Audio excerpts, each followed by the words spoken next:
ഈ പ്രതിഷേധക്കാർ വരുന്നുണ്ട്, അവരെ പോലീസ് തള്ളി നിൽക്കുന്നുണ്ട്, മിനിസ്റ്ററുടെ ചുറ്റും പോലീസ് ഉണ്ട്, അവരൊന്ന് അടുത്തെത്തിയതായി വിഷ്വൽസിൽ ഇല്ലല്ലോ എന്ന് പറയുമ്പോൾ ഈ പെരുന്നുണച്ചി എന്താ പറയുന്നറിയോ?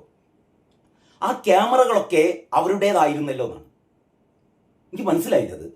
അവിടെ ഉണ്ടായിരുന്ന ഈ വീഡിയോ ക്യാമറകളൊക്കെ അവരുടേതായിരുന്നല്ലോ, അതുകൊണ്ട് അവരത് മുഴുവൻ കാണിക്കില്ലല്ലോ എന്ന്. ആരുടേത്?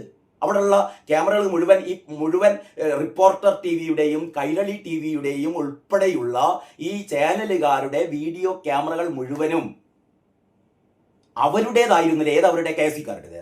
അപ്പൊ കെ എസ് സിക്കാരുടെ ക്യാമറകളായിരുന്നോ ഈ പത്രക്കാരൊക്കെ ഉപയോഗിച്ചത്? നമ്മൾ ഈ വ്യത്യസ്ത ചാനലുകളിലൊക്കെ കണ്ടല്ലോ, ഈ കൈരളിക്കാരൊക്കെ തലകുത്തി പറഞ്ഞിട്ടും അല്ലെ, കൈരളിയും റിപ്പോർട്ടറും തലകുത്തി പറഞ്ഞിട്ടും അത്തരൊരു വിഷ്വൽസ് പോലും കിട്ടിയില്ല.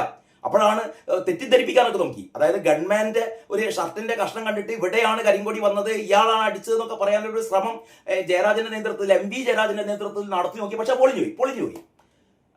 അപ്പൊ ഈ ക്യാമറക്കാരുടെ ഒന്നും, നമ്മുടെ ഈ ദൃശ്യമാധ്യമങ്ങളുടെ ക്യാമറക്കാരുടെ ഒന്നും ദൃശ്യങ്ങളിൽ ഇത് പതിഞ്ഞിട്ടില്ല. മാത്രമല്ല റെയിൽവേയുടെ CCTV ദൃശ്യങ്ങൾ നോക്കിയപ്പം അതിലും ഇത്തരത്തിലുള്ള ദൃശ്യങ്ങളില്ല. എന്നിട്ട് ഈ പെരുന്നുണച്ച് പറയാമല്ലോ ഇതൊക്കെ അവരുടെ ക്യാമറയാണ്.